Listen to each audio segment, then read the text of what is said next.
the Rings fans. Quite obviously, I am not New Better Do Better, but this is the Voices of Arda podcast.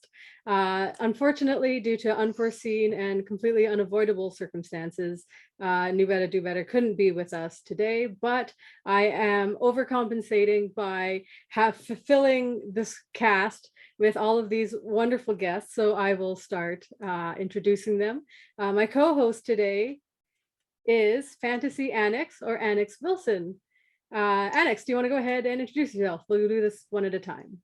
Hey everyone, never been on a podcast before, but excited to be here. I am FantasyAnex, or just at Annex Wilson on TikTok, and that's about it. Yeah. Excellent. Thank you, Annex, and welcome to podcasting. We are so happy to be your first one. Thank you. And our next guest is known on TikTok as Infamous Nocturnal. His name is Frederik. Frederik, welcome and thank you for joining us. Do you want to go ahead and introduce yourself? I'm also never been on a podcast before, and I'm quite excited. I'm Infamous Nocturnal on TikTok. I'm trying to start it, but life has been getting in the way recently, but hopefully I'll be able to get going soon. I've still got that Fingon cosplay to do. Yes. Get that done. Yes. And yes, really cosplay. Happy to be here. Awesome. Let's talk some Tolkien. Thank you so much. I did awesome. not realize. Nick, are you also new to podcasting? Nope. So right. So I actually run a podcast. Hi everyone, I'm Nick. On TikTok, I'm Fornost42, and on Instagram, I'm Houlenic, HOULENIC 42, meaning the universe. If you're wondering why I like that number so much. I run a podcast called Us Without Them, which is a fan breakdown of the band Me Without You, album by album, song by song. We do each episode, we do a song, kind of long form music analysis and lyric analysis. It's fun. Wow. Nice. Very Check us interesting. out. We will. We absolutely will. All right. Thank you, everybody. Before we get into the topic for today, I always start with a bad joke, which is New Better Do Better's most hated, but I think secretly probably loved portion of the podcast. So, why do Marxists only ever drink bad tea? I don't know. Why do Marxists only ever drink bad tea? Because proper tea is theft. Okay. Guys, it was great knowing you all. Yeah. Ooh, I Perfect. love that one. That is Oh just... God. I can see why he hates this. Knowing New Better, yes. I can see why he hates it. But I think I got you while you were drinking tea, so that is Yes. that is I deliberately didn't drink while you did it, because I love a bad pun. Oh, that was brilliant. As do that I. was brilliant. Awesome. Thank you Amazing. for humoring me, guys. All right, without further ado, on to the topic. It will be a very interesting conversation, and I will mostly let you guys take it away. We are going to be talking about themes of fate and free will throughout Tolkien's works.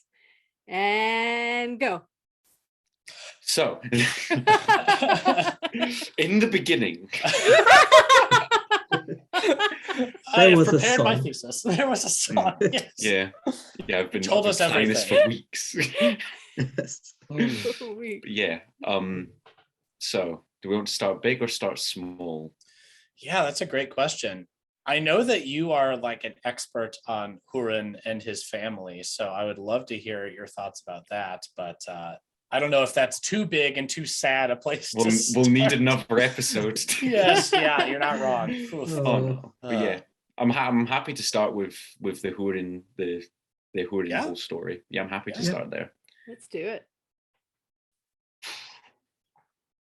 Obviously, Turin, like the children of Turin and the fall of Gondolin, are surprisingly similar stories, because they're both stories about grandsons of Galdor being given a mission or purpose by a Valar, obviously two orders basically given a job by Ulmo to do, and Turin is cursed by Morgoth because of that. and it's their choices can kind of be seen as an attribution thing, because a lot of Turin, because a lot of his mistakes are bad, they're blamed on Morgoth's curse. You know, he's externally attributing all of his mistakes, but then anything good that happens to him, he attributes to himself as him escaping his doom, Yes. even though that's also part of the curse, because Morgoth doesn't just curse his family saying, you're all going to suck. No, he says whatever they do will turn against them. So you will achieve good things, but all your good things will turn sour. They will turn to ashes in your mouth. Mm-hmm. Like, good Game of Thrones reference. But yeah, and it isn't an attribution thing. Like, a lot of people, you wouldn't think that a lot of the stuff that Tuor does is, it's all because of Ulmo. There's moments when like Ulmo speaks through him, but the rest you'd want to attribute to Tuor, even though Ulmo could have been controlling him the whole time, like Sure. a puppet on strings. Yeah, So it's really how powerful you want to make the Vala's curses or like blessings, right. which gets into the debate of how powerful are the Valar in controlling things. And what is Iluvatar's role in facilitating that power, right? Like, Ulmo made the plan for Tuor, but we know Tuor messed that up. Mm-hmm. So then he had to force his hand with first the gulls, then the swans, and other signs throughout his life. Mm-hmm. But you know, that's a fated path, but Tuor made some decisions to tarry too long in multiple places, and that draws things out. So is it truly fate? Is it truly free will? Mm-hmm. Because is it true? Was he meant to tarry too long? You know, it's exactly. It's that idea. I mean, there's a quote in the Silmarillion at the start, like it's in the Ainulindalë. It says, you know, of the things that ye have sung, I will show them forth, and ye will see what ye have done. Mm-hmm. And thou, Melchor, shall see that nothing, like you cannot alter anything in my despite, and he who hath attempted this will prove but mine instrument. And shall prove but mine instrument, right? Yeah. So it's Iluvatar basically says there that he has a plan. The music, like everything's planned. Nothing can happen which will deviate from the plan, which raises some ethical questions about Iluvatar. It sure does. That the discord is meant to happen. You know, it's like Morgoth is meant to be evil. He's doomed himself to be the villain of Arda. He's not able to ever be anything else. And I don't want to make this a question of, you know, real world religion, but this is why, even though I am I'd hate to call myself an atheist these days because I have found some solace in spirituality, but as a former atheist who is not a practicing Christian, I do find a lot of the parallels between specifically Christian, but also all Abrahamic faiths and Tolkien's world.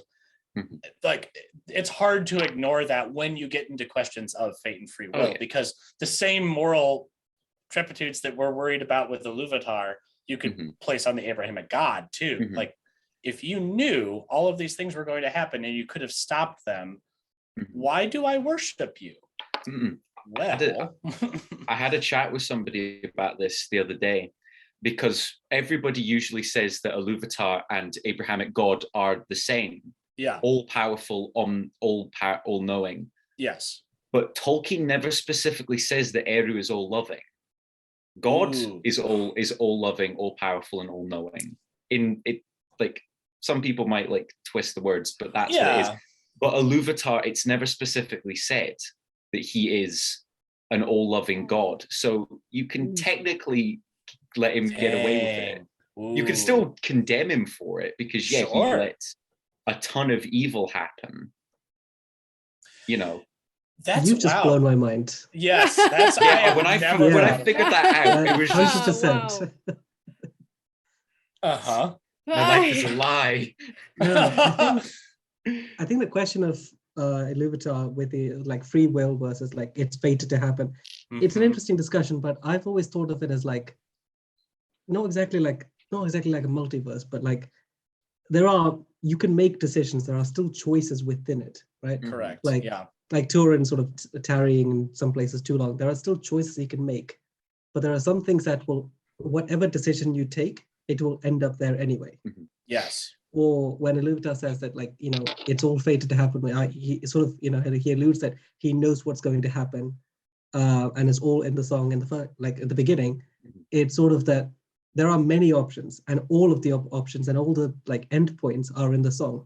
So like whichever Yes. path you take, he knows it, and some paths all lead to the same place anyway. So that's the way I've always seen it. So it's sort of that, like, Tuor had free will in, like, by tarrying in places and by like making his decisions, but also it was still being guided, and like the ultimate endpoint was known to Ulmo.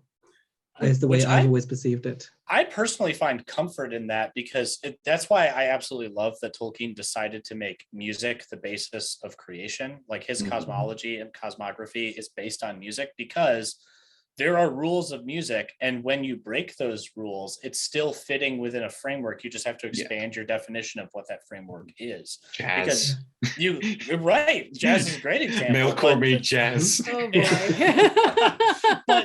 but also, Oh, so no. there's, you know, the Western canon of music. So when a lot of people talk about the rules of music, you're talking about 8 notes within a scale, and then, you know, so there's sharps and different pitches within those things. But non-Western traditions sound strange to those of us who've come up in, you know, a Western sensibility of things. You know, pop music fits into a certain perspective, which interesting. 4-note chords. Right, exactly. Interesting point, though. A lot of the rhythmic stuff in pop is directly taken from, I believe, specifically West African music. Yeah. There's a lot of rhythm that we stole, which is, anyway, I'm not going on a tangent about music or but no, I agree, because I think the argument of free will is how specific you want the music to be. So the music in its most basic form is the first theme of Iluvatar plays by itself. The discord first appears, it overpowers the first theme. The second theme comes forth, overpowers the discord overpowers it. Then the third theme plays, and the discord plays, and the discord doesn't overpower it, but it doesn't completely destroy it. And then Iluvatar ends it. That's when Daddy Eru stands up and says, "Shut up." He goes, Finn, yes, whatever. Yes. So if you can split all of Arda into 3 things, 3 individual things, then you can find that, and 2 of them have to be undone by the discord, and there you have it. The first theme is the Spring of Arda. It's the theme of the lamps. Yeah, okay. And because Melkor hadn't marred Arda at that point, you know, Melkor wasn't there. There was Almaren, the perfect symmetrical waters of Arda, and the discord first appearing is after the wedding of Tolkas and Nessa. Melkor comes over the walls of night. He assails the lights of Eluin and Ormal, and the Valar flee into the west. Then the second theme is for the trees. That tells the story of the coming of the elves, the dwarves. Overcoming the discord is the battle of the powers, when they chain him up and drag him back to Valinor.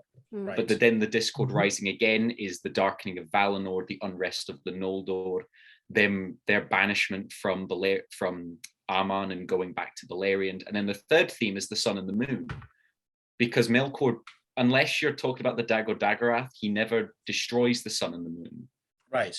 And so they like, but is this, even though he's defeated, his damage remains, you know, Sauron and all the Balrogs who remain continue causing problems for the rest of time, which implies that at some point Iluvatar himself, not in any other form, Iluvatar is the one who ends the world. You know, he's the one who goes, done, it's finished. Yeah.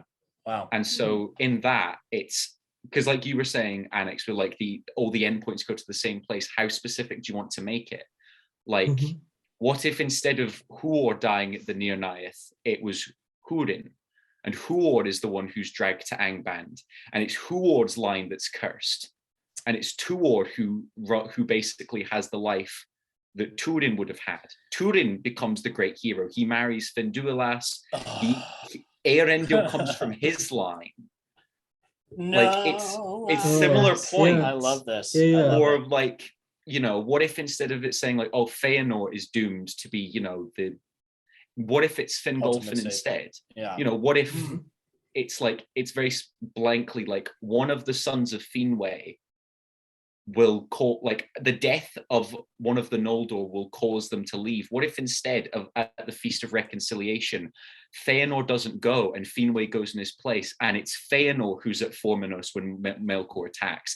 It's Feanor who dies, and it's Finwë's grief that rouses the Noldor to leave. It's Finwë who leads them, and he would have gone, all of them, Fingolfin and Finarfin. He might have been able to avoid the kinslaying because he would have been friends with Allway of the Teleri. True. But it would have had a similar endpoint. They would have still done questionable things. They would have, you're not wrong. So yeah, it's the argument for there is how specific is the music? Is it one path completely set, or is it a bunch of paths, like Anex said, that end at the same point? Well, so let's take the actual story of Tuor as a way to analyze this, because I really like the what ifs you're proposing, Frederik. So in Ulmo's monologue to him on the shores outside of Vinyamar, he talks about, you were fated for this. So that to me sounds like a pretty specific call out of, I chose you, not the offspring of this particular pairing, but I chose you, Tuor. I knew that you would be coming down the line because I saw it in the music. And this is one of those examples of, yes, Mandos and Manwë have more insight into Iluvatar's plan, but there are specific times where Ulmo has kind of a glimpse behind the curtain that no one has, because he's the one who's supposed to sow, in a sense, positive rebellion. I have to change things up from the plan that others have seen in order to create the action. And this is kind of where I'm going back to something you said earlier. I don't know if evil happening is necessarily makes Iluvatar bad or reprehensible, because evil was going to happen anyway. Like, let's face it, this is a prehistory, not of England, not of but it's supposed to sort of fit within the material world that we have, right? And we know that evil happens in the world, regardless of what's going on. So of course, we have to be able to make some level of choice to make that evil happen.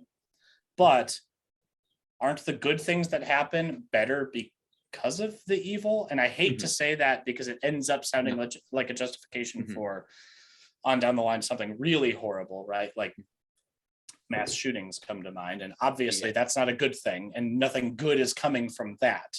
No, but it's in contrast. Yes, it's like going back to the music thing, because music is built on one idea: tension and release. That's what and without tension, without discord, there is no music. Music can't exist. If music is just one long held chord, it doesn't work, because it doesn't go anywhere. It doesn't do anything. We're getting into the music. We're getting into the music analogies. I'm into it. We must. Yeah. I think the longest piece of music ever played, it might still be being played, is one note. But there's but holding it is the tension, because it's not ending.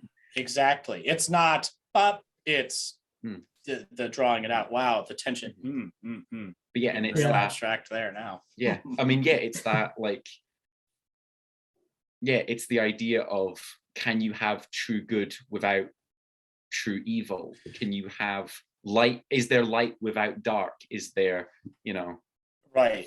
Which, correct me if I'm wrong, Frederik, but you're a student of philosophy, correct, in uni? Yes. Okay, great. So if I asked you about the Augustinian versus the Manchian definitions of evil, would you be able to talk about that at all? Because I just know those terms. I know the terms as well, but we did not touch on good or evil this year or last year. I think we're touching on it next year, but I didn't ever get a chance to look at it. We were looking at the idea of, do we live in the Matrix? which is a conversation for a completely other time. But do we live in the Matrix?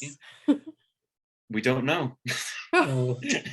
It's the joy. You paid for a year of classes to come away with that answer. I live in Scotland. I get free tuition. That's fantastic. Wow. Damn you. I love that. Well, so my reason Oh. for bringing it up, though, is I don't remember which is which, but one is essentially evil is I'm going to use the word positive and negative to mean positive as in has substance, is its own thing, and negative is the absence of the thing. So is evil a positive, i.e. its own existing force in the world, or is it simply the absence of good? And that's where this gets really interesting. And I think Tolkien does a fantastic job of towing the line between the two, because we see Melchor and much of what he does as he is evil because of the absence of good. But then you have entities like Ungoliant and Shelob, which are evil in and of themselves, and the Rings of Power teaser that just came out with the nothing was evil at the beginning quote. Yeah. Well, except Ungoliant and Shelob. They were literally never good. But even Melkor was good at one time in the thought of Iluvatar. That was the last time. But it's an interesting question, because that to me is a huge argument on the side of free will. And I don't know if there's supposed to be an argument. They just kind of both are factors in the stories that we're talking about. Yeah. And I do like the idea, because it's like absence, because it's like light and dark. Dark is a negative. It's simply the lack of light. Light Literally. Is a thing. Yeah. Light is a photon. Light is photons, which is a positive. It's a substance. It is a thing. We can see it. We can manipulate. But what about dark matter? I'm kidding. I don't know anything about dark matter. But my dad's a doctor of physics, but he didn't touch that bit.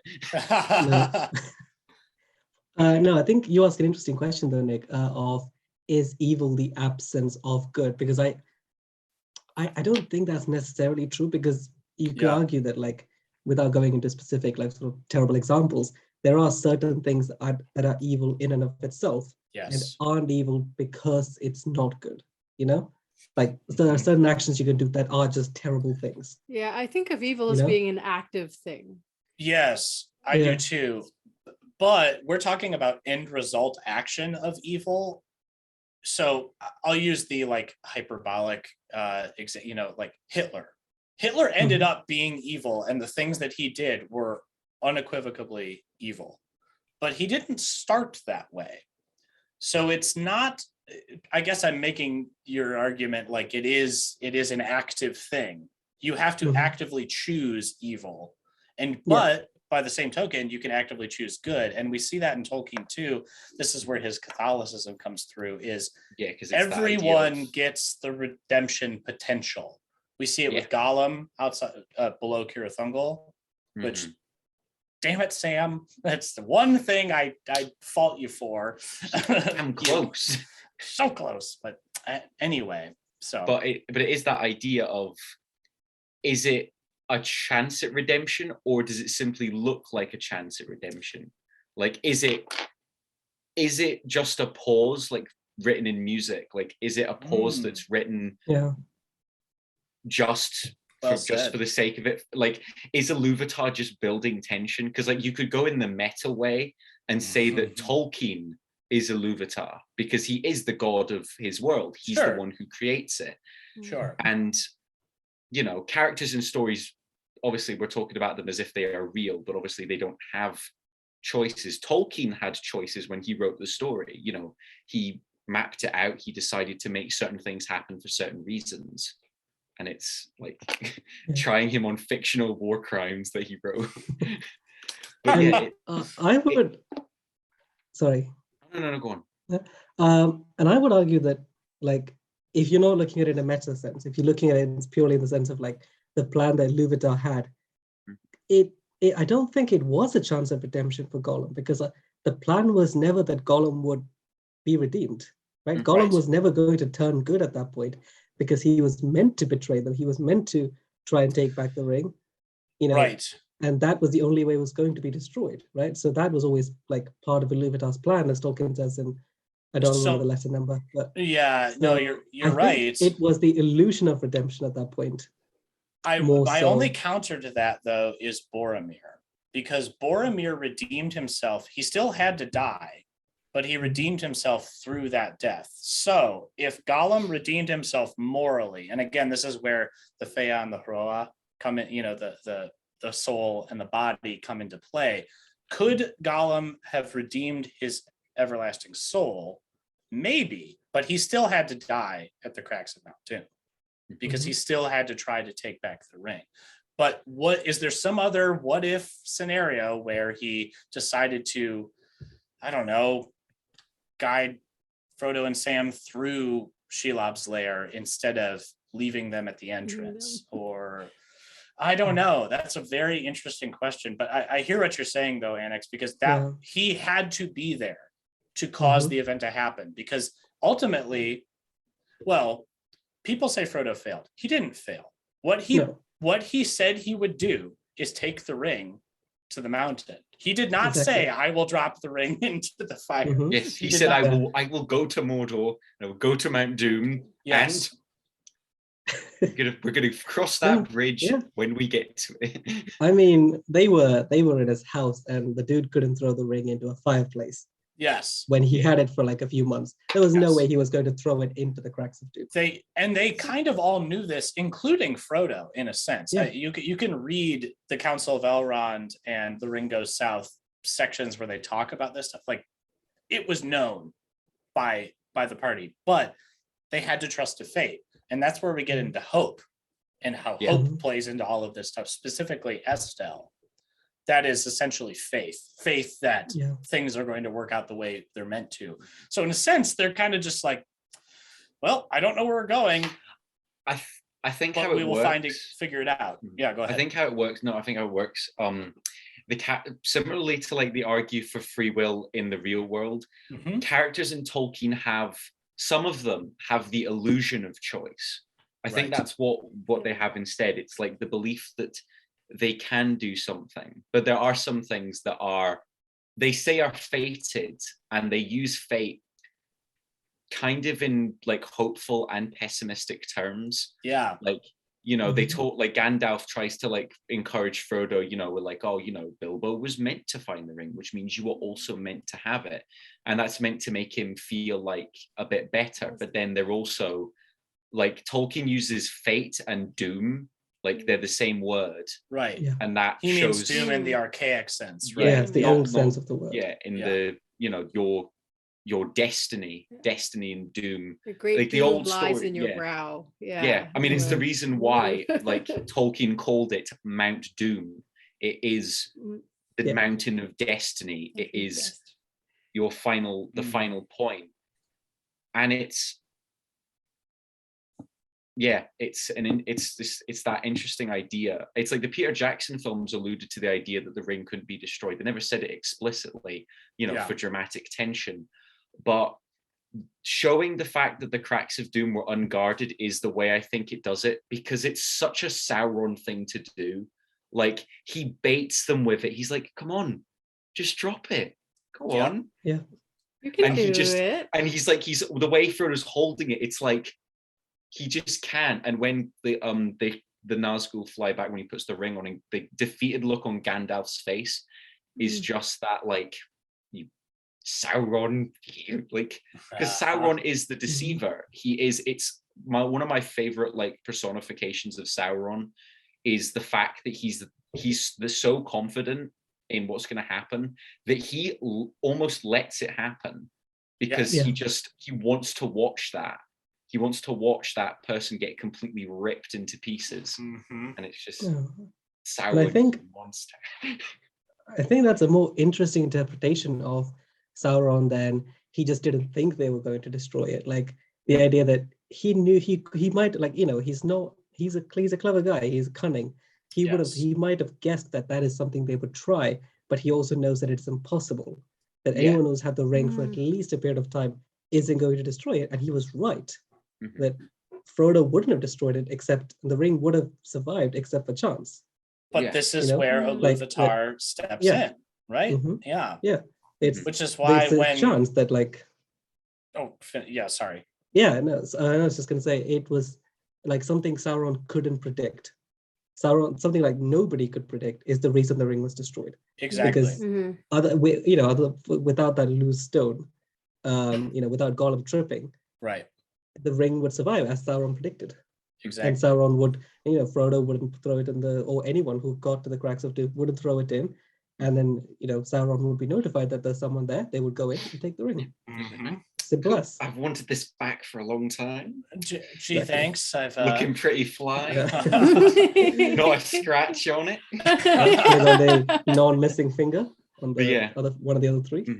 But this is what makes Tolkien such a brilliant author, but also why most people would never, ever do this, is he telegraphs the whole dang thing in the Council of Elrond. Like, we know all of this. We know this is completely improbable. And yet, that's why it's so perfect.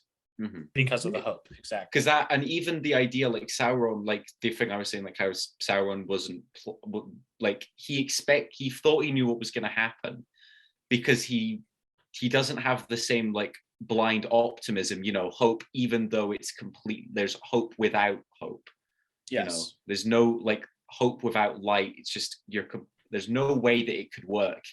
But that's exactly why we have to do it. That's that Estelle versus Amdir. Yeah. Amdir's like, I hope I win the lottery. Estelle is, despite all of the evidence, I still hope and believe that this thing is going to work out. And Gandalf is like the key instrument of that type of hope. I mean, that's one of Aragorn's original names is Estelle, so I love that too. It's hope. Even Aragorn, this ranger from the north, is he? It's like my favorite bit of dialogue Saruman says in Return of the King: "You cannot think that this ranger will ever sit upon the throne of Gondor. This exile crept from the shadows will never be crowned king." Such a good line in the movie. Fantastic. But it's that idea. It's you have to hope. Even if, like Sam's talk about the shadow, you've got to hope that a new day will come, even if it's completely improbable. Yeah. And the Eru intervention bit, because obviously that implies that there is chance in Middle Earth. But you could read it as just similarly to how Ilúvatar has his own part in the music. It's just a part he wrote for himself. He planned the drowning of Númenor because he knew that none of the other Valar could actually do it. Right. Or to the same level, and guaranteed, like Ulmo could have caused a storm, and Manwë sent the eagle across the sea. Yeah. But only Ilúvatar could go like a full like control C and just cut Númenor completely off the map. Yeah, just exactly. Go right. We're just gonna do some reshaping, and like also change the shape of the world. Make it. And it is interesting how Tolkien does that, because obviously the original, like a lot of flat earthers use the Bible because it says like separated the earth and sky in like a very literal sense. Right. But then Tolkien, obviously living in the 20th century, they know the earth is round. He includes that as well, like almost like a way to explain it. The earth was flat, but then it was made round by like some big catastrophe.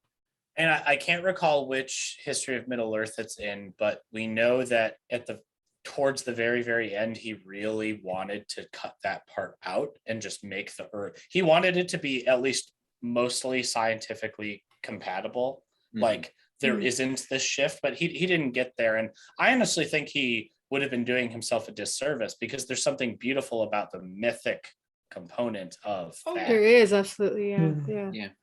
I mean, maybe Arda was round the whole time, but it was back when the elves and men were like, well, the elves mainly were so like primitive, they didn't understand it.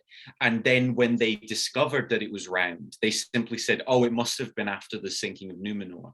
It must have been after that for some reason. Maybe. Yeah, could be. It's like because Númenor was blocking the horizon. So it was just it's the fact that Arda was just really small, so they thought it was flat and they could see the ships burning at the havens, but no, the earth's you were just really close.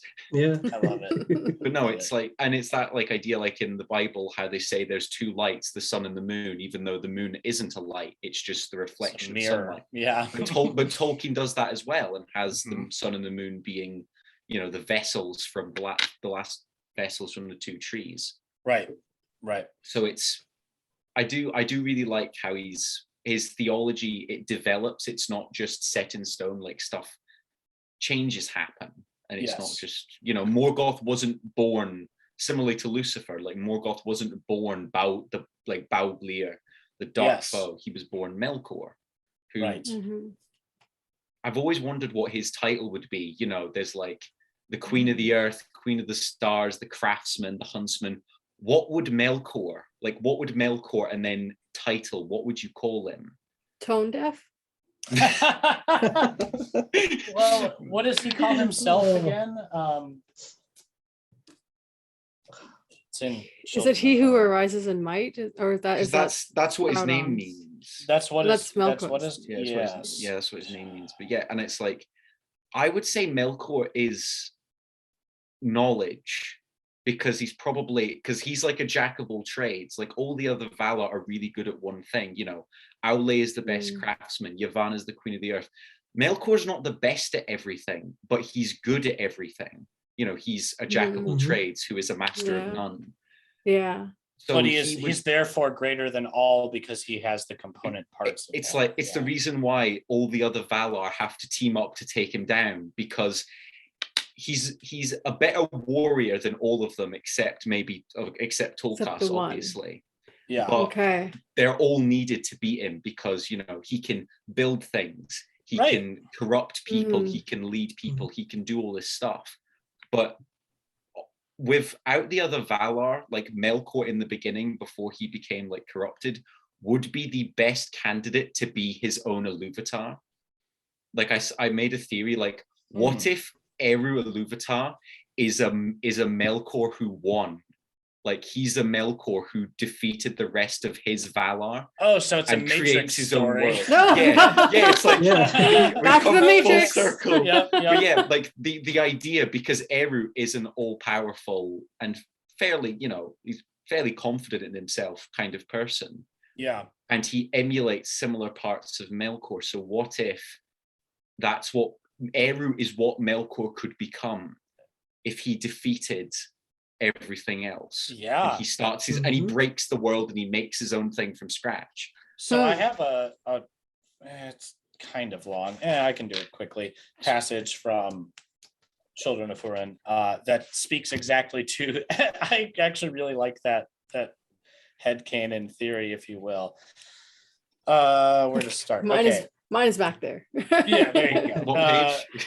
This is of the hardcover, page 63. Then Morgoth turned to Hurin and he said, "Fool, little among men, and they are the least of all that speak. Have you seen the Valar or measured the power of Manwë and Varda? Do you know the reach of their thought? Or do you think perhaps that their thought is upon you and that they may shield you from afar? I know not," said Hurin, "yet so it might be if they willed, for the elder king shall not be dethroned while Arda endures." "You say it," said Morgoth. "I am the elder king, Melkor, first and mightiest of all the Valar, who was before the world and made it.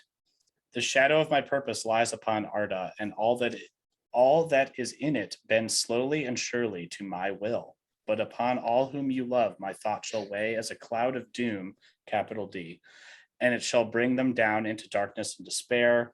Wherever they go, evil shall arise." And I'm going to stop there because, we know what he calls himself. I love that chapter. It's just all the dialogue in Children of Turin is just, especially that scene between Hurin and Morgoth. There's some just good dialogue. I've got the image up. It's just the Alan Lee stuff. It's just it's perfect. I'm so excited for Fallen Numenor. Yeah. I'm buying it literally for the art. Just for we have the text everywhere else. But I know one of the pictures in it is going to be the construction of Barad-dûr at some point in it. Like, I know I've heard, I'm not confident, but I've heard that from a couple of different sources, and it's like, it was like I went straight to Amazon, like, can I buy it? It's like November. I know, wait that long. And then I'm like, no. Can I please pre-order it? It's on Blackwell's for pre-order, the hardback. Yeah, just email the Tolkien Society. Yes, quick. Pretty please. But yeah, that that little speech from Morgoth about how, like, you know, how the curse works, and it means that how much power are you wanting to give Morgoth in that moment? Yes, he curses Turin, but how can he, you know, can he exert that much power to completely ruin this entire person's life? Exactly. And I think that's where we get into his real power is the sowing of lies and deceit, more than actually projecting his will onto Morwen and Nienor, et cetera, et cetera. He just kind of put the feelers out there, like, I've cursed this family. It's like a self-fulfilling, and then it becomes like a self-fulfilling prophecy. Exactly. where Turin is like, you know, he makes a mistake and he instantly falls into despair and he has to change his name again and he has to go somewhere else. It's very dramatic. Every 2 pages. But he's so dramatic. He's so dramatic. I mean, he's got like, is it 7 names by the end? It's like his gravestone was going to be whack. It's going to only do him by 1 name. I think he's over 10 actually. We should count that now. Turin, Nathan, Adamhel, Turambar, Agarwain, Gorthal. Oh, what does Findulas call him? You could count that. Thurin. Yes, and and he freaks out. Yes. Yeah, and he's like, "What?" It's like oh, Thurin. It's like she's got a lisp. Who told you that? Why did you say that name? But yeah, and it is that idea. Like, I did psychology as well. That was the other thing I did. And self-fulfilling prophecies, like, it's like a placebo.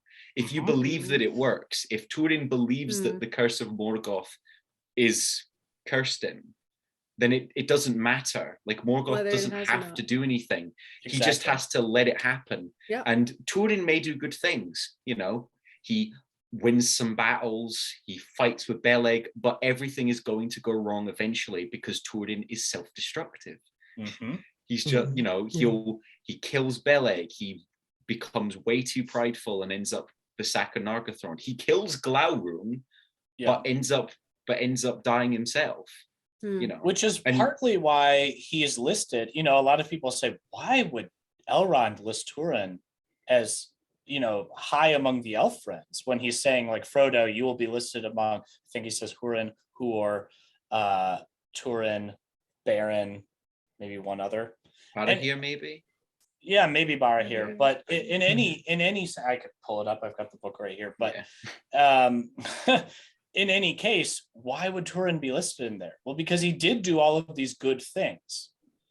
So we don't know what Frodo was going to do. He might have done some terrible things. He ended up not really doing much of anything bad at all on his quest, but he might have. But as long as he still fulfilled what he pledged to do, that's the ultimate good, right? Yeah. So like it's lovely because that's where the redemption can come.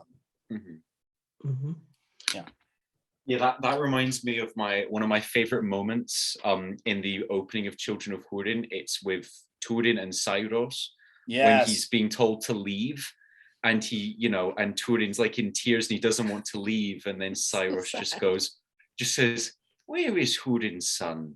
I heard him not long ago say, I will go and leave for an elf king as soon as I am able." Yeah. And he goes, and he's just like, okay, I should be more careful with my words in the future. But he makes that promise. And he also promises to free his father, which in a way, in like a really dark, twisted way, he does. Because with him and Nianor's death, Hurin is released from Angband. Because the curse was fulfilled. Yeah, that's, Morgoth cursed him to see the end of his line. Wow. That's all he was there for. And then that bit with Hurin and Morwen at the end, like, I will go with the sun, just like. That story is dark. This is so my heart. Every chapter. This is the reason why it's the best story. It's absolutely my favorite, because like I listened to the Christopher Lee reading it first, and I just got to that bit, and it was just like the Cyrus bit caught me so off guard, because I was like, okay, I'm getting into the book, And I just hear him say that. You're saying Cyrus? Do you mean Sador? Oh, Sador. Sador, yeah. Yes. Okay, I just wanted to confirm because I was I thought Cyrus was the jerk. Yeah, shame on me. No, you're fine. You're fine. But no, Labadal. Labadal, yes. Yeah, that's Clubfoot, how I remember it. But yeah. Oh, it's just the best.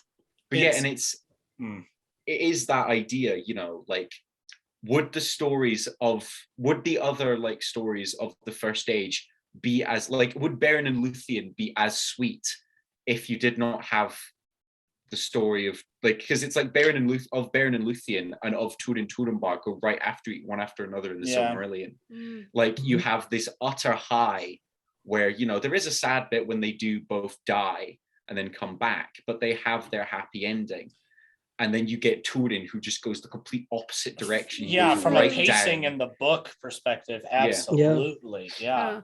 And it is that like it's the contrast, good and bad only exist because the other one exists. It's like going back to like the substance thing. Yeah. I don't think good is either. They are both. They are only a positive substance because the other one exists.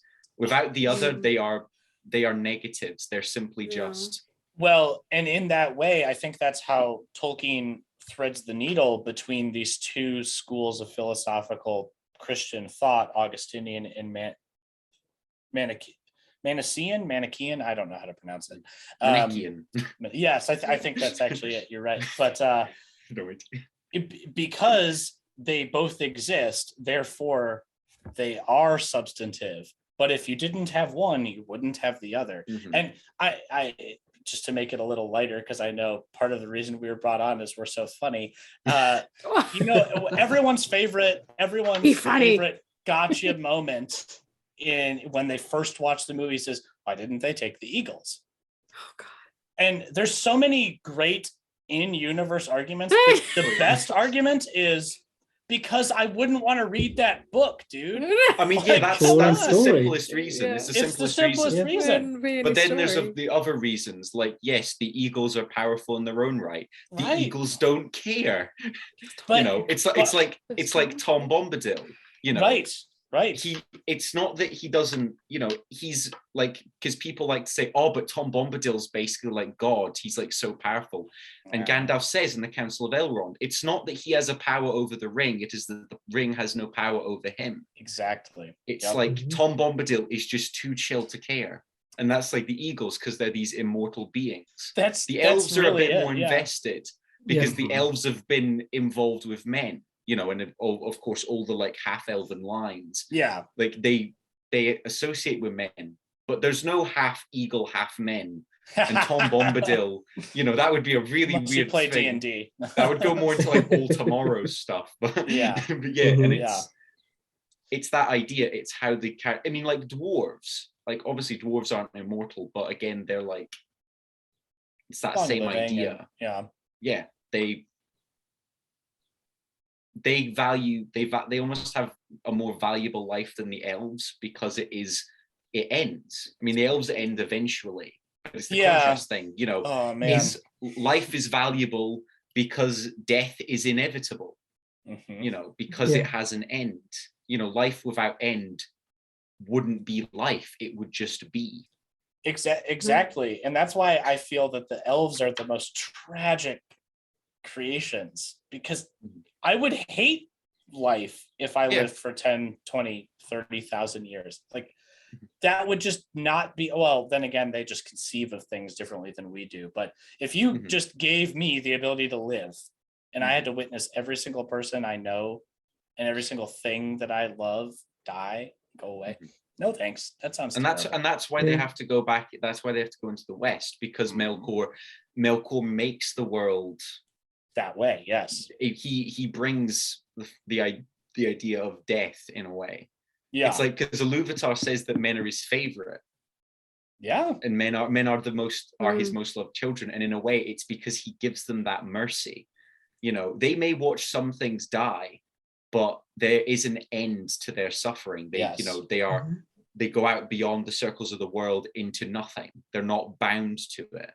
Or Yeah. I personally like the reading, again, implying the Christian viewpoint, that they go to the timeless halls with Iluvatar to await The what second fate. music. Yeah, Or the second music. whatever's about to happen. Yeah, There's exactly. and a there's- sure thing. There's a lot like staying over at like the second music end of the world stuff, because obviously in the Dagorath, like Turin comes back and other things happen. Yes. And the men of Ar-Pharazôn who have been buried under the earth come back, and they're given an option. They're given the chance, again, a chance at redemption to fight alongside the good guys for once. It's just the like more epic version of the men of the mountain cursed by Yes. Isildur. Yeah. It's like that on a cosmic level. It's like, Exactly. oh, you were cursed by some king. We were cursed by God. We had no chance. we attacked an island and the island fought back. Yes. It's like we were expecting troops advancing and a mountain just walks towards us. That is, I like just a brief thing. That is what I'm most excited to see in Rings of Power. I am so 100%. excited. Like, Yeah. the two things I want to see action-wise is the Akalabeth, the actual act of it, and then the fight between Elendil, Gil-galad, and Sauron at the Siege of Barad-dûr. That's what I want to see. That's what I'm here for. I know that is not the topic of today's conversation, but I wanted to get y'all's takes on this. Is everything that you just talked about, Frederik, slated for last season, or is the Fall of Númenor going to be like season 3 or 4? I mean, that's the question, because obviously Annex, they're going to Annex. I don't know. Okay, no, I legitimately don't know. Okay. That answer. Oh, he's looking up to the left. It's just like, oh, it means he's lying. No, I don't. No, I don't. I actually don't know that one. But no, I don't think it will be. I think actually, if I was to do it, I think the logical way that I think it makes sense to do it is that the last alliance would be the last season. Yes. Because it's not a single battle, right? It's like there's a whole preparation, there's a whole siege, and then the battle on the field. What's it called? Dagorlad. Dagorlad, that's the first fight, and then they lay siege for 7 years, and there's a whole thing. So I think the last season will be the last alliance, but I think Akalabeth would be like end of season 3 or like end of season 4, like somewhere in there, because you need time between the Akalabeth and like fighting Sauron. Because it really depends on obviously. I think something I saw with like the timeline compression.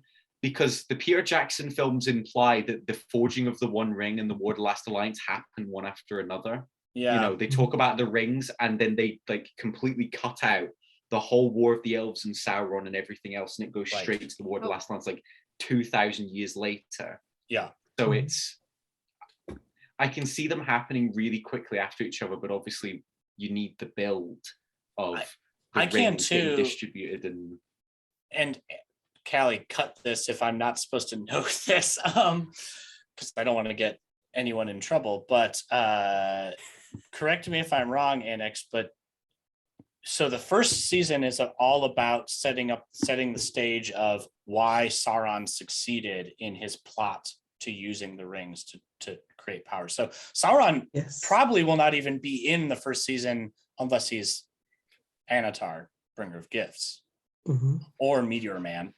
Which Meteor Man. Yeah, he's a star. Meteor Man. David Bowie comes ripping in for the opening scene. This is recorded, isn't it? This is recorded. So this is no, I have nothing to add on that. Okay, choose your words wisely. Nothing to add to the Meteor Man. Yeah. Okay, cool. Yeah, nothing on Meteor Man. Nothing on Meteor Man. Nope. Nothing on him. I agree. I mean, I understand we're not doing a Rings of Power discussion, but basically, I agree that my theory is that Sauron or Anatar will show up at the end of season 1. It'll be like the hook for season 2. Yes. It'll be like, you set up this whole stage and there's, they think everything's okay. And then this dude shows up and it's like, hey, let's talk about some rings. And then end of season 1. And that we all know who that is, but then there's a whole discussion about what's going on. And I had. But Oh, sorry. Yeah. Oh, sorry. I just wanted. So That's okay. I agree with you, Annex, that I think the Calibath makes sense for the end of season 4. But it might have to be 3 so that we have any amount of time for the establishment of the Dunedain kingdoms of Arnor and Gondor, because those exist pre War of the Last Alliance. So they're not just otherwise, we're arriving. going to get last season and a half of Game of Thrones, terrible time compression where, they make an emphasis of it takes one character a season and a half to get from the south to the north. Oh no, okay, they do it in an episode. And all of a Yeah, sudden they- they're just there. The maesters have been working on a bullet train. But they have unlocked Exactly. What's swift his name? travel. Running to the wall. Yeah, like, you've traveled to all the Oh, points. man. You now can fast travel. yeah. They just use all their spell slots to cast Longstrider and just Yes. just go, Well, just run really fast. actually what happened was they cut it out. You see John getting in a carriage saying, "Climbing back, and we'll be off." Mhm. Yeah. Exactly. But yeah, but no, I had this idea ages ago, just talking about like the introduction of Sauron. I know Yeah. they can't use it because it's an unfinished tales, Sure. but introducing Sauron in the East with Gil-galad's letter to Tar Meneldur. Obviously, you can't do it with the timeline compression, but I remember reading that for the first time, and I got chills. Yes. Because I can imagine it, like you get it, and it's like this massive tracking shot that goes into the East. Because at that point, he was like, that was like nearly God King Sauron, like when he was pretending to be Morgoth returned, like, you know, look at me, I'm so cool. And having that introduce him, and like having just the absolute dread that Gil-galad has, and just the end, you know, behold, the shadow that has come has hatred for us, but it hates you no less. The great sea will not be too wide for its wings if it is suffered to come to full growth. Man way keep you under the one and send fair wind to your sails. Scene. And it just like Sauron standing on top of a tower, with the sun behind him. Okay, so I love that, and I know that they Yeah. can't use it verbatim because they don't have the rights to it. But They could Annex, do something similar. I know you can say, I know you can talk about this, Annex, because I heard it on the Prancing Pony podcast. So they're also in the NDA. The idea of if there's enough implied in the appendices or the main text that they do have the rights to, they can just talk about it and leave gaps for us, the people who know the actual lore, to fill it in. Yeah. So they could that do is the something plan. like that, and then so we see Anatar. A season later, we see that scene, and then a season after that, we see, oh wait, those are the same person. Like Sauron's out there doing. Yeah, like you see a silhouette. Yes, like you don't actually see him. You just like you talk about the shadow, you know, like a servant of Morgoth. Who could it be? And it's I just I think that's all I wanted to say. Yes, it's a good point, but no, never mind. I know the Tolkien estate Comic-Con will allow them to have. I think there will be a lot revealed at Comic-Con. Yeah, I think you're right. Can I say that? Am I supposed to know that? Oh no, it will be. Yeah. Red dot appears on Anex's. Sorry, there's a group chat. There's a lot of discussions happening. And, but sorry. no, it's. Let's I think you're reduce right. the amount of Fate and editing free I will. have to do here, guys. Let's Yes. Fate and keep free it will. safe. We're all gonna go missing next. An Amazon van's gonna pull up outside our houses. Yeah. Okay, so But people in black jumpsuits are going to come out of the Amazon van and just shoot all of us. oh god. And it was just long live Bezos. Yeah. But no, but like I know, like the last thing I said about it's about I heard someone, like a couple people mention it, but they can request specific things from Unfinished Tales, like they can ask, and the Tolkien estate will review it and go, okay. And I feel like the letter isn't it, like the amount of money they've had to spend to get the rights. I feel like the letter isn't significant enough for them to actually do it. Like there's some things that make sense. They might use some names and other stuff. Yeah, sure. But I just feel like it's not a significant enough thing. They may allude to it, or like even do it silently. like have Gil-galad send the King of Numenor A letter, exactly. and That's then great. and then they explain what the letter is about. They're saying, you know, there's something about this shadow in the east. They're saying that like evil things are waking again. There's something going on, but we're not sure what it is, and they're wanting us to send aid. Let's have a think while the camera goes off and looks at something more interesting. But I mean, they have they have Appendix B. They have the Tale of Years, so they can use most of the and A, where they list literally every king and queen of Numenor. So they can use any name. True. And they can just imply certain things that happen. So I think they can do it. I think they can do it. But yeah, no, I remember, because I was talking to one of the guys in my philosophy class who was also a Tolkien person. I just said, imagine if that's how they did it. And you're just like, that'd be too, I could cry. That would be brilliant. Cool. That would be brilliant. It's really brilliant. Yeah. How are we doing on time, Callie? Oh, we're doing pretty good. We should probably start wrapping it up. I do, at the risk of starting a whole conversation that might turn into a second podcast episode. Yeah. A question that we get a lot is about, like, so we've talked a lot about, you know, the people, elf figures, you know, of Middle Earth, but we get asked a lot about the creatures. So like the orcs and the dragons, like, are they, how sentient are they? How much are they fated to just be evil? Do they have any free will? That's a great question. Yeah. So I don't know if anybody has any input into that. Who wants to go first? So in terms of orcs, I've thought about this a bit, and I know that Tolkien was sort of obsessed with this question, especially until the very end. Yeah, when he was just like, I think the orcs were, to a certain extent, victims of their circumstance, of like, they could have had sort of potentially like free will, and they could have made good decisions, but I don't think they were in a circumstance where they could have made good decisions. You know, so sort of they never had the chance to do it. Yeah, they never had their the chance at redemption. Yeah, they never had the opportunity to do the good. Like, they were created by Morgoth, and they did terrible things, like under his bidding. But like, from their perspective, like, Morgoth was their master and their creator, and like, they did things for him. And then after he was gone, he was, you know, they were sort of lost without him, and then Sauron came along and then sort of manipulated them and controlled them. And I don't think, and then they were constantly fighting the men and the elves and the dwarves, and they were constantly at war, and they were this constant violent environment, you know. And it wasn't a, you know, we know that like Mordor and like Angmar, like none of those were pleasant environments. So I don't think the orcs, maybe, like, if an orc had been sort of, if a group of orcs had been taken by elves and were like in elf custody for like 100 years. You know, like, we can talk about like lifespan of orcs, but like, if an orc had the environment, it could have, but I don't think the orcs ever had a situation where they could have become good people or could have made good choices.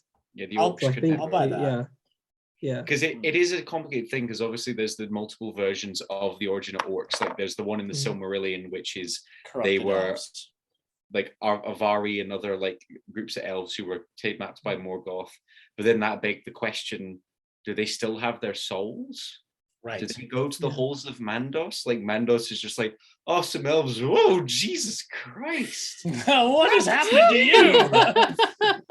And it's like, kill me. It's like Niena's like, I'm not touching that. Yeah. It's like she just takes her hood off. I'm out. And just runs for the hill. But yeah, it's that. I think the most terrifying implication of that they still have their elf spirit, is that it's been so suppressed and so controlled and so manipulated and corrupted by Morgoth, but the elf spirit is still in there. Yeah, but it can't do anything. So when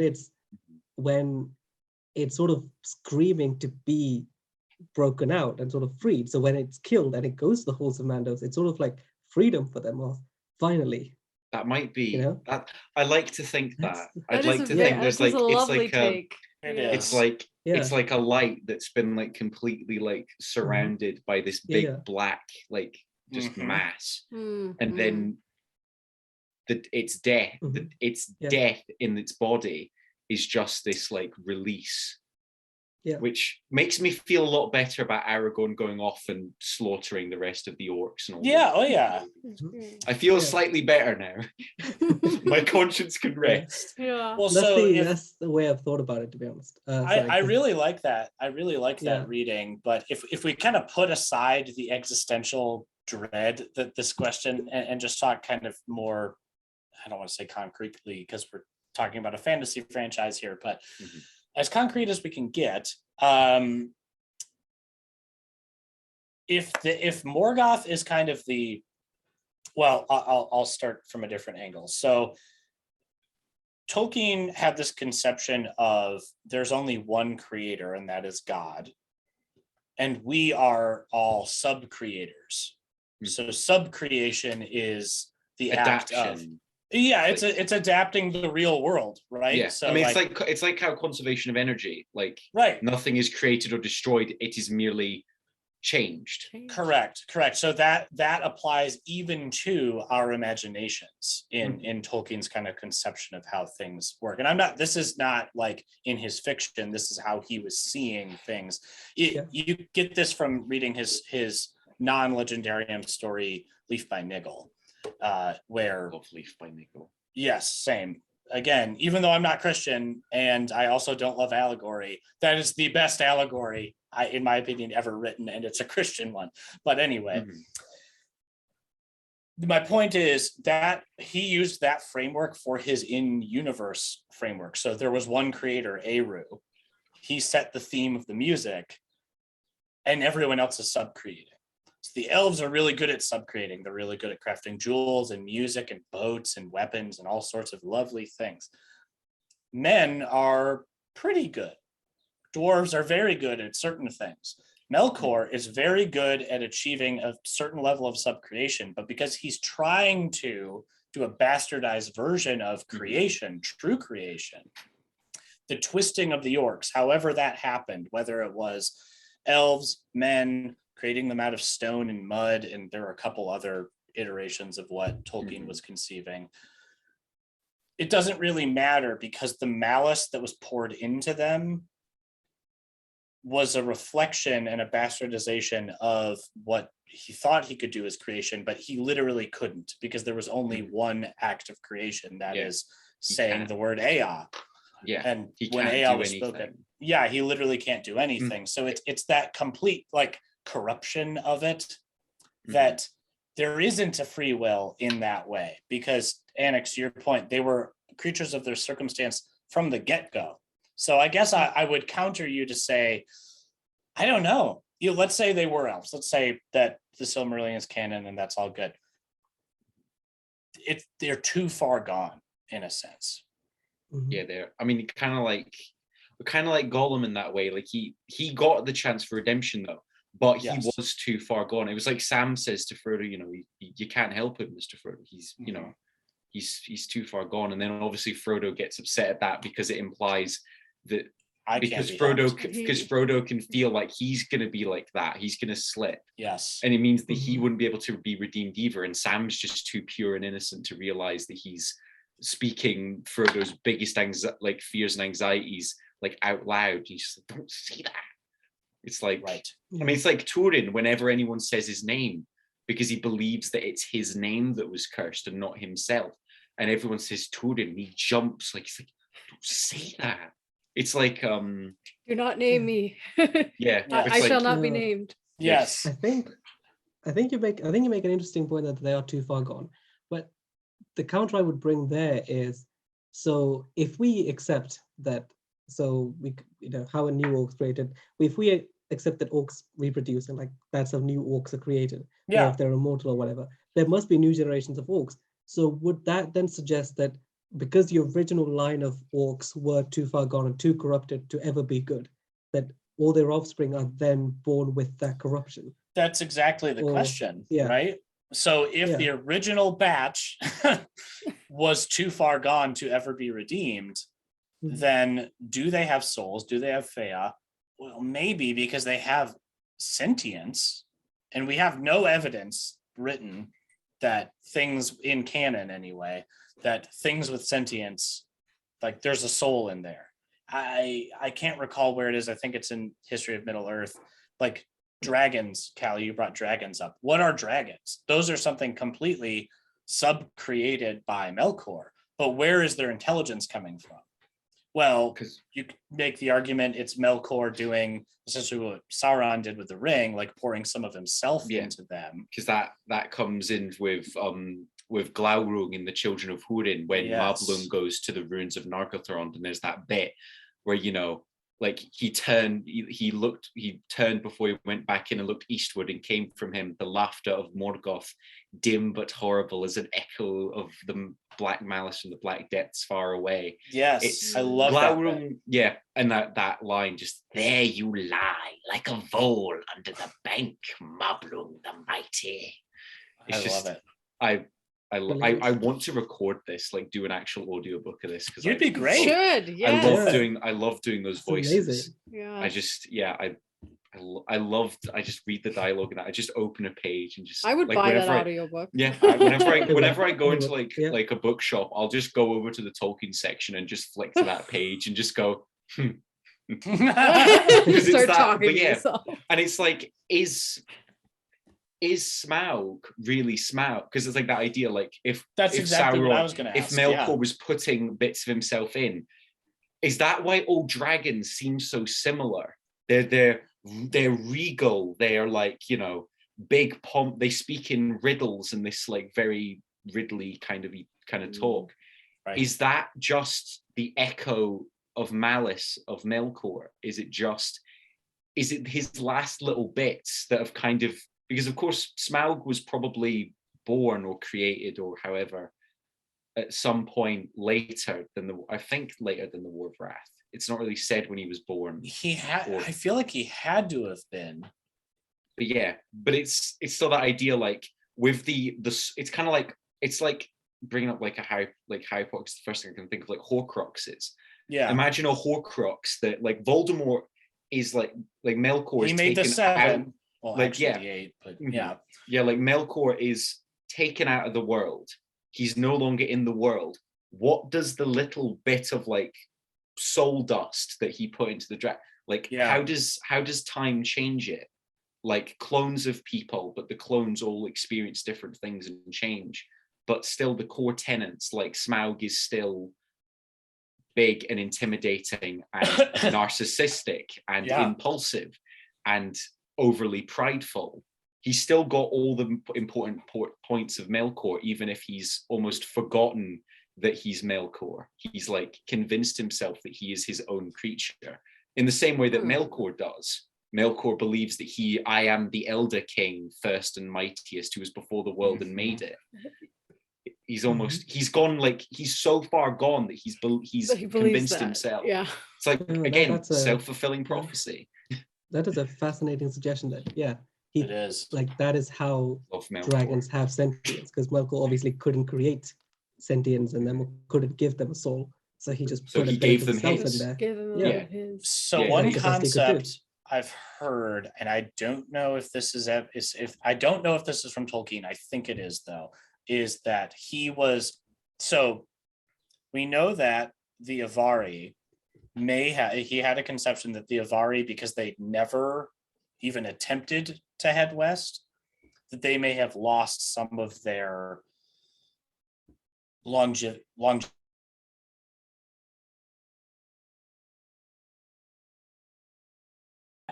I think that's in History of Middle Earth. They fought the short defeat and not the long. Right. I think that's in Book of Lost Tales, if I'm not mistaken. But anyway.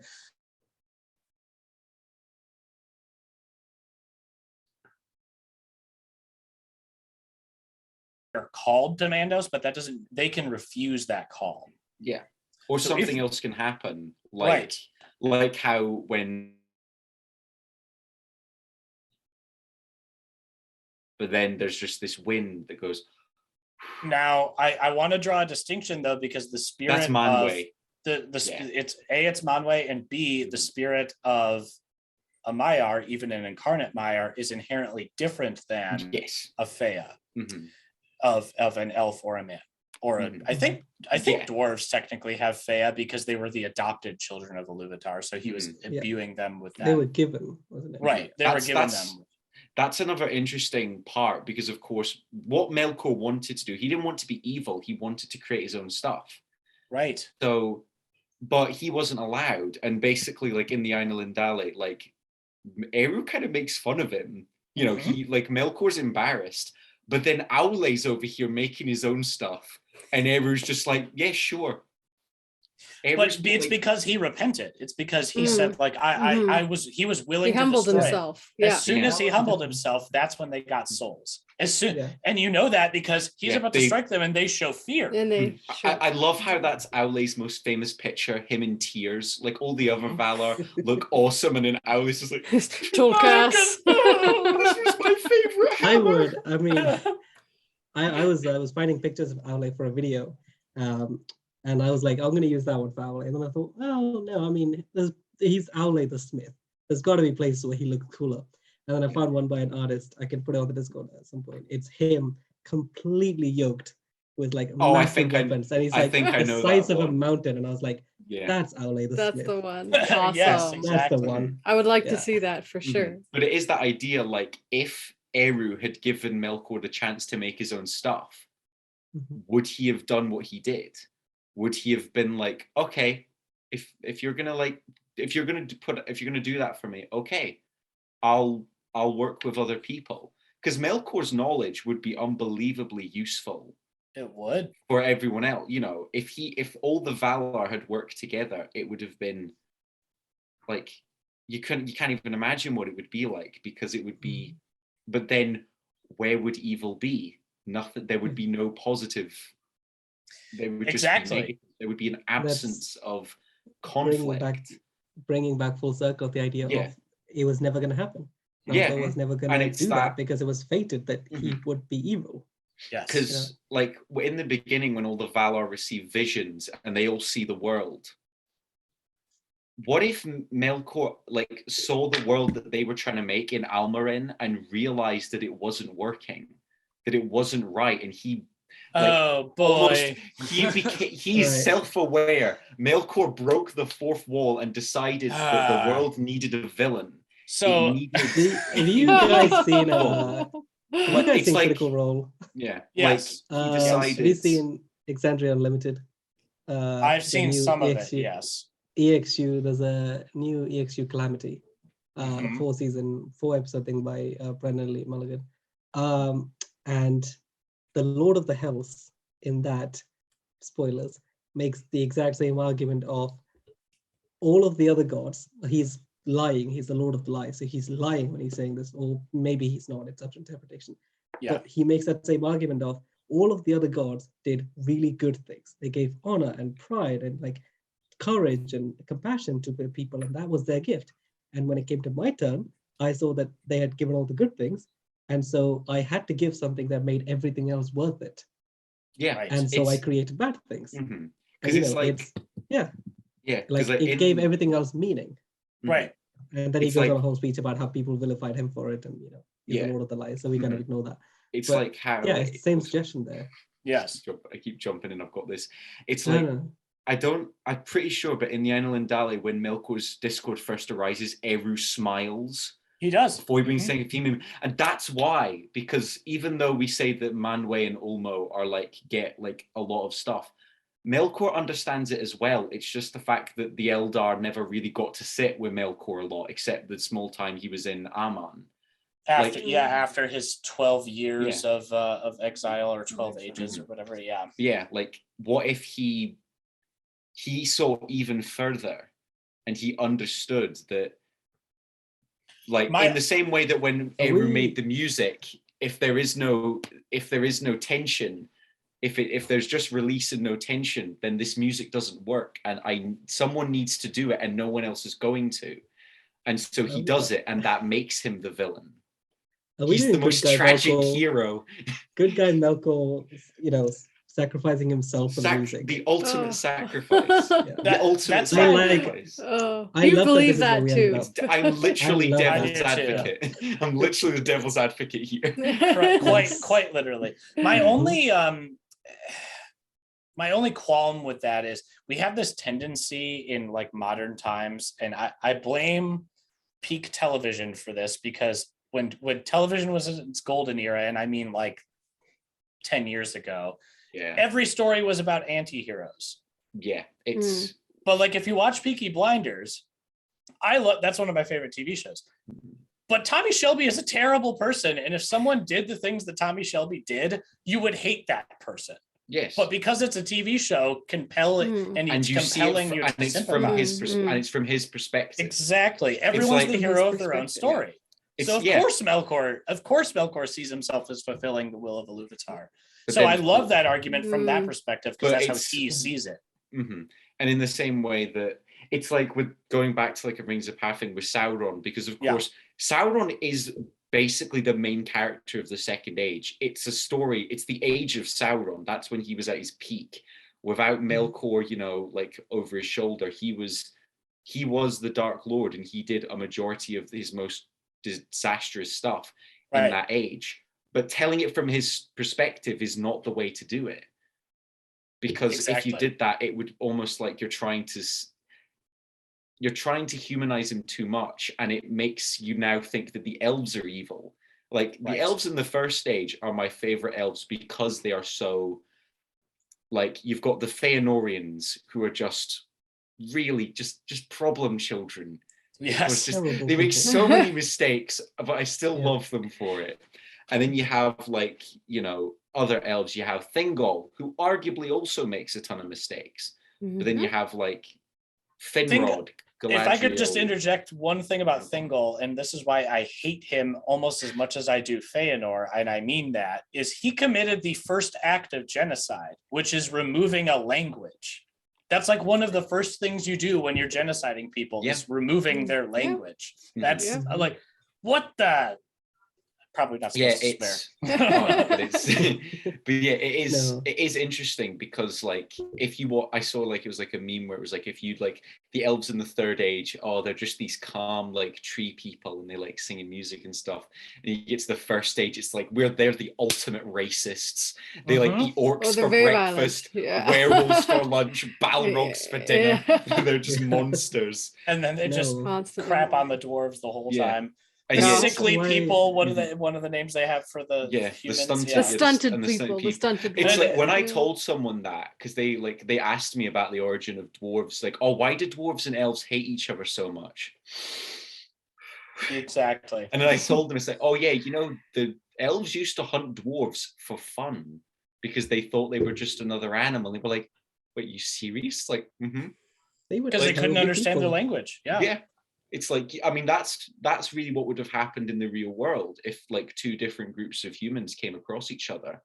Significantly different. Like significantly different. Like if, you know, like humans from Africa met humans from Europe, and, you know, the completely different languages, you'd have absolutely no idea. And, you know, you can't, there's some universal stuff. Like they did like psychology stuff, and they looked at like undiscovered tribes in like remote places, and they found that like certain hand gestures and facial expressions meant the same thing. Like if you smile at someone, like it's seen as non-threatening, but if you show teeth, it's more of a threatening thing, like how animals like bare teeth at you. Right. And it's this is why I love hobbits, because they have never done anything wrong in their whole life. haven't they? But but it's that idea, like again with like Frodo and Bilbo, like was Bilbo meant to leave, you know, while he was meant to find the ring. So if he hadn't left, would the ring have just like ended up at his door? Like would it have just rolled along? And just be like, what could have happened? Well, that's where we get the Took and Baggins division coming in, and I think that's a really clever way to bring these more adult more mature topics to the fore. Is this the Took side's coming out, this adventurous side is coming out, and what a great way to instill some of this like sense of wonder in a children's book, but also it was a necessary component to literally get him out of the door. Like, he had to. There was almost a jealousy. Like I am jealous of this adventuring life that I'm having, but I also want my bacon and my eggs and my tea. I want my You know, heart, my comfy when you little hobbit talk hole. about the Took side, and like, I mean, this is a half-baked idea because I've never actually thought about it this way, but when you said it, it just sort of came into my head. The idea that we were talking about how Eru sort of puts it into the music to make certain things happen, right? It's the idea that like the Took family have always been adventurous and have always had that streak in them because it was part of the music and part of the plan that the Tooks are like that. And the idea that and the Tooks needed to be like that. Tooks needed to be like that, so that Bilbo, who is half Took, would go on this quest and would find the ring. And so did it this like not all hobbits are like that, but this particular group of hobbits are like that. And then you know, there would be a guy who would come from them who would you could take it a further trigger step. these things. You go, you know, are they fallow hides, are they Stoors, or are they Harfoots, right? Like, and the mixing of those three lineages had to happen in this particular way to create it. So then it becomes a chicken and the egg strain thing. of hobbits. And then you can say the same thing like the Harfoots, the Stoors, and the Fallowhides with the men. You know, the Edain, the Easterlings, the Haradrim. Like, which group? Like, one of the groups had to come west, and no matter which one came, they would become the Edain, and the other groups would become these others. Yeah, the other men. You know. These are the elf friends, and these are the not elf friends. It's like the positive, you know. Right. If they'd all remained in the east and never even thought about traveling west, would the elves have ever even known about them? Yeah. You know. Right. And it's lucky that Finrod was the one who found them first. If a Feanorian had found them, they might have just ended up like the dwarves. Oh, the dwarves! There's those now Grim have grown up. Oh boy! But yeah, it's that idea. Like, if the Easterlings had come through first, and then the people who are the Edain in our version were actually on the side of the messenger video. Yeah, it's like that idea. Like if. Because that would have changed things, because obviously the Edain are far bigger and stronger than the Easterlings. The Easterlings are a lot like not stunted, but they are shorter and not in stature. So Tolkien does this, he has this concept of ennoblement. So like the further west you go, and it's unfortunate that he chose the cardinal directions that he did, because I really do believe that he wasn't trying to imply like a Western momentum is the correct way of the world thing. Yeah, but he had to pick a direction. He had to pick a direction. Like, you know, he could have said north, and north could still be implied as like, oh, Northern Europe. And then, you know, east could be seen, I mean, especially like in the time he was at. His editors might, I mean, yes, like, I don't believe Tolkien was a racist, but there were definitely a lot of them around. And his editors might not have let him write a story where the East are the good guys and the West are the bad guys. Right. I mean, especially when he was writing, like, obviously he'd come up with a lot of it in like the time of Lord of the Rings, height of the Cold War. Right. You can't be writing about how the East is better than the West. Well, and I mean, he fought in the Great War. He fought in World War I, where East was literally on their doorsteps. They thought of Germans as East. And right. So it's that. It's like, and it'll be an attribution thing. You know, he attributes. You know, it's like a word association. If you said like good, bad, East, West, the words might all link up in his head, not intentionally. They're just connotations that they naturally have for him because of his experiences. Right. And that's just really cool. It is really cool.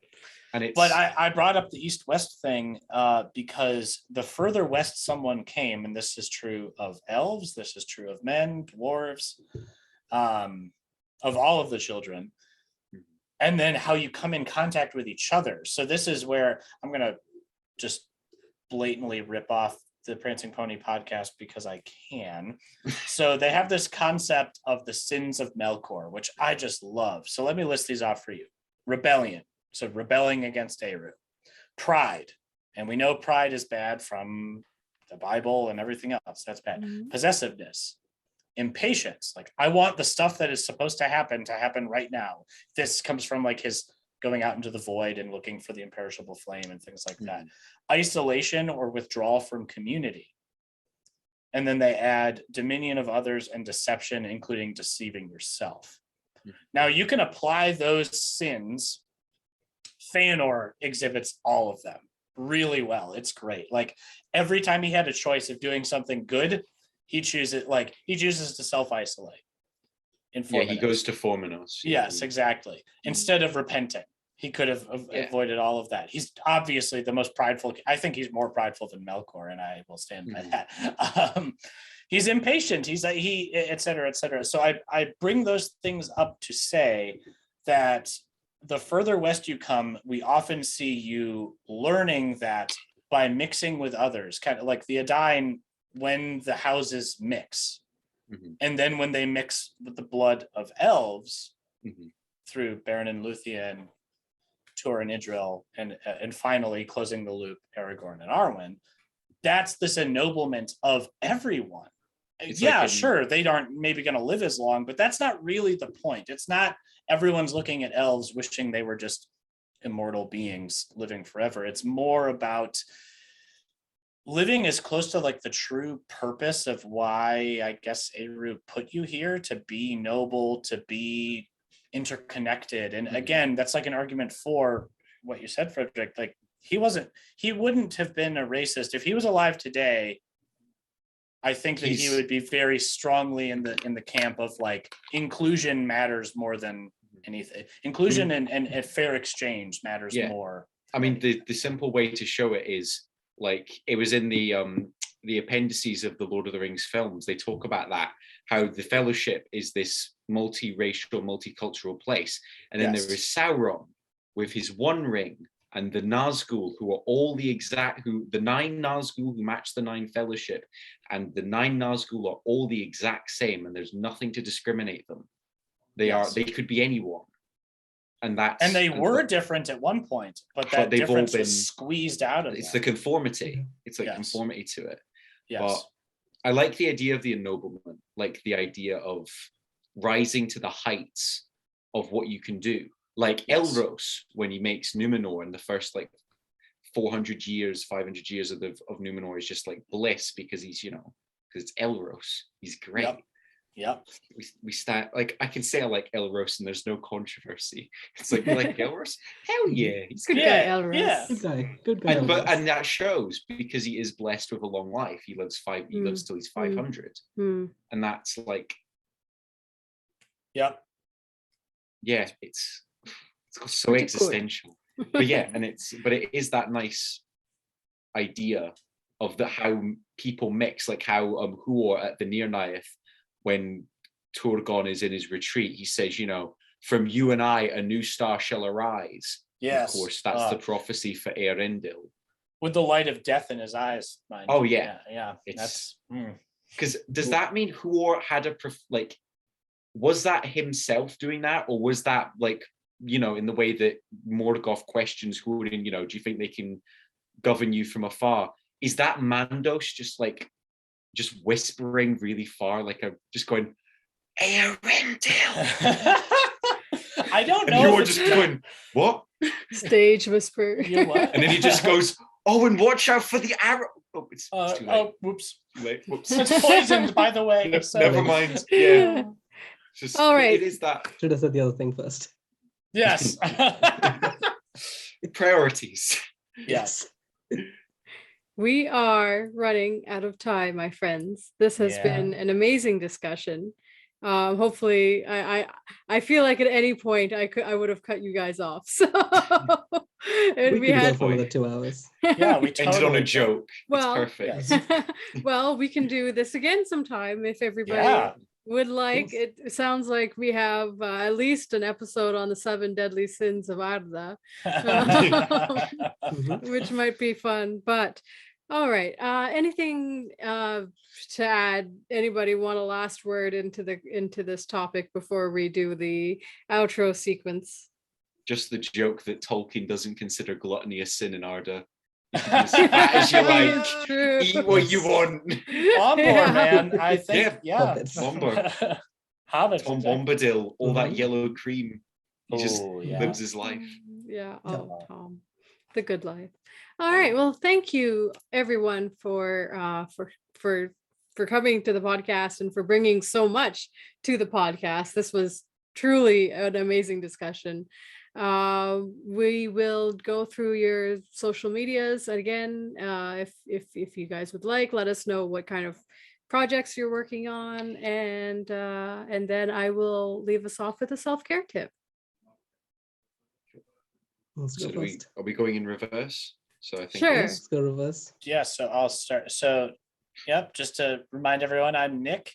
I'm Fornost42 on TikTok and Houle Nick, HOULENIC 42 on Instagram. And you can find my podcast, Us Without Them Pod, on Instagram and all the other socials. If you search Us Without Them, you'll find it. Perfect. I'm again Frederik, and it's Infamous Nocturnal on TikTok, and I'm going to probably get sections of this and I'm going to read them. I'm going to pick out my favorite couple of bits. I'll do like Hurin and Morgoth, and I will record that for the very I have an least. idea for a collab with us that we should talk about offline. Oh, absolutely. Ooh, Yeah, absolutely. okay. I'm down for anything. Oh, I mean, I'll read, like, anyone has like dialogue they want me to like do voices for from any of Tolkien's Legendarium. I will you're gonna make endeavor us to do it. cry. Yeah. Oh man. Let's have some tears, Tear. tears and fear. Yes. Not all tears are an evil, after all. Oh yeah. Oh. There we go. Damn you, kid. Damn it, Gandalf. I'm not weeping. Annex. Right. I am at Annex Wilson on TikTok. You can find Annex Wilson on Instagram and Facebook, like not Facebook, Instagram and YouTube and all the other places. Not really any projects going on, just making videos, just doing stuff, figuring it out as I go. Starting to podcast. Yeah. Yes, yeah. Not my own, but I will be on a guest on as many podcasts as you want. Yeah, once they Yeah. find out that you're open for booking, you're probably going to have a lot of requests, but hopefully we will get to have you back here again. Of course. So the self-care tip of the week is, when I feel like I am losing control, establishing or reaffirming a routine can help me feel like I am more in control of my fate. Here are some tips towards establishing a routine. Set your overall intention. Set small goals toward the larger goal. Make a plan. Be consistent with meeting the plan's goals and timelines.